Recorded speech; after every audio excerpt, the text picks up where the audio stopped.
Happy ବଉଳ ଅମାବାସ୍ୟା। Hello ସାଙ୍ଗମାନେ, ଆଜି ବଉଳ ଅମାବାସ୍ୟା। ମୁଁ ମୋର ଗଇଁଠା କରିଛି। ବଉଳ ଅମାବାସ୍ୟାରେ ଗଇଁଠା ଲାଗି କ'ଣ ପାଇଁ ହୁଏ ମୋତେ ଟିକେ କମେଣ୍ଟ କରିକି କହିବ। ଆମର ଟିକି ଟିକି ହେଲାଣି ବଉଳ। ଏଠି ବଉଳ ହେଲାଣି। ଏଇ ମାସରେ ଆକ୍ଚୁଆଲି ବଉଳ ହେଇଲାଗି ପୁଷେ ବଉଳ, ମାଘେ ଠଉଳ, ଚୈତ୍ରେ ଚଣା, ବୈଶାଖୀ ବଣା। ବୈଶାଖ ମାସ ବେଳକୁ ଆମ୍ବ ସରିଯାଇଥିବ।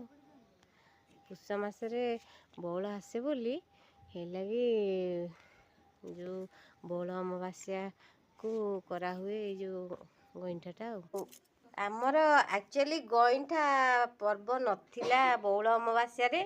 ଆଉ ମୋ ଶାଶୁଘର କିଏ ସେଦିନ ଗୋଟେ ବାଘ ନେଇଯାଇଥିଲା ବଉଳ ଅମାବାସ୍ୟା ଦିନ।